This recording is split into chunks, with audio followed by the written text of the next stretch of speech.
Hello दोस्तों। अभी मैंने रैपिडो की एक रोस्ट वीडियो देखी जिसमें उसने कंपैरिजन करा है उबर के और अपने प्लान के बारे में।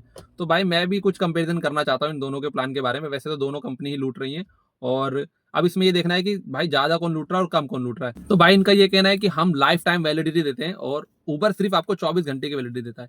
तो भाई मैं ये बोलना चाहूँगा, लाइफ टाइम आप कितनी वैलिडिटी देते हैं? 40 रुपये के रिचार्ज में 500 रुपये कमा सकता हूँ ना मैं आपके। अब वहीं अगर मैं आपका 90 वाला रिचार्ज कर लेता हूँ तो उसमें मैं 1000 रुपये कमा सकता हूँ।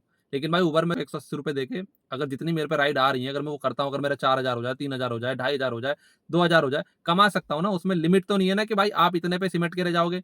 तो इस मुकाबले में अगर मैंने आपके 2000 रुपये कमाए और फिर मैंने 2000 के लिए अगर रिचार्ज करा तो 190 रुपये का तो रिचार्ज हो गया। उबर से महंगा तो आपका रिचार्ज हो गया, पहली बात तो ठीक है।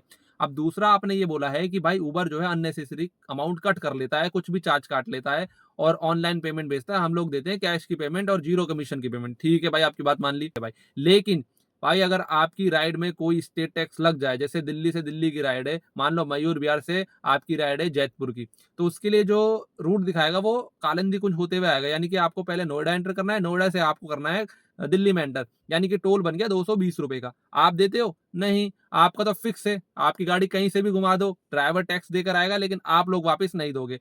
उबर जो है 220 रुपए पे करता है अगर ऐसी राइड आ जाती है तो। ठीक है। और आपसे जब पूछो कि भाई टैक्स दे दो तो आप साफ मना करते हो। कस्टमर सपोर्ट आपका बिल्कुल ही गंदा है। उबर में अगर आपका कहीं भी ऐसा कोई टैक्स लग जाता है तो वो आपसे उसकी रिसिप्ट मांगते हैं। आप अपना जो एमसीडी पास है या फिर आपने जो 100 रुपये कटवाया है वो डाल दो, आपको पैसा मिल जाएगा। दूसरा पॉइंट आपका ये हो गया। तीसरे पॉइंट में आपने बोला था कि भाई हमने जब से रिचार्ज वाला सिस्टम लॉन्च करा है हमने कोई पैसे नहीं बढ़ाए। उबर 3 बार पैसे बढ़ा चुका है। बिल्कुल सही बात है, उबर का धंधा बढ़िया चल रहा है इसलिए वो पैसे बढ़ा रहा है। आपका धंधा घटिया चल रहा है इसलिए आपने क्या एक ड्राइवर के साथ धोखाधड़ी करी है। एक कस्टमर को ऑप्शन दे दिया आपने कि अगर उसे 500 रुपए की राइड दिखा रहे हो आप, उसे लगता है कि नहीं यार ये तो 350 की होनी चाहिए थी, तो वो उसमें 350 ऐड कर सकता है। उबर में कर सकता है? बिल्कुल नहीं। आपका सर्च टाइम कुछ होता ही नहीं है।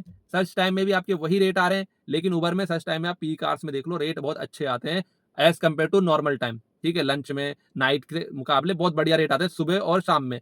लेकिन आपके साथ क्या है, क्या आप तो बिल्कुल रेट नहीं, तो ऊपर से कस्टमर को दे रखा है कि लो भाई, अगर आपको लग रहा है कि मैंने ज्यादा दे दिए तो मालिक थोड़े से कम कर दो यार, हमारा कुछ धंधा चल जाए।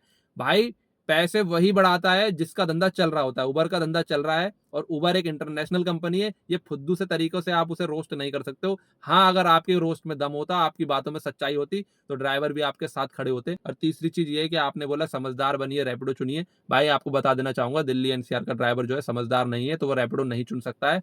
वो बेवकूफ है। अगर वो समझदार होता तो इन 3-4 कंपनियों को अपने ऊपर हावी होने ही नहीं देता। एकजुट रहता और आपकी मनमानी नहीं चलने देता। जैसे जयपुर मुंबई में आप अच्छा रेट देते हो, वैसे दिल्ली एनसीआर में भी देता। लेकिन नहीं, हम बेवकूफ हैं तो हम रैपिडो नहीं चुनेंगे, क्योंकि समझदार लोग चुनेंगे ना भाई। हम रैपिडो नहीं चुन सकते क्योंकि हम बेवकूफ हैं। हम वही चुनेंगे जो हमें कम लूट रहा है, क्योंकि सभी हमें लूट रहे हैं, तो हमारी राइड उससे ही उठाई जाएगी जो सबसे कम लूट रहा है। ठीक है, धन्यवाद।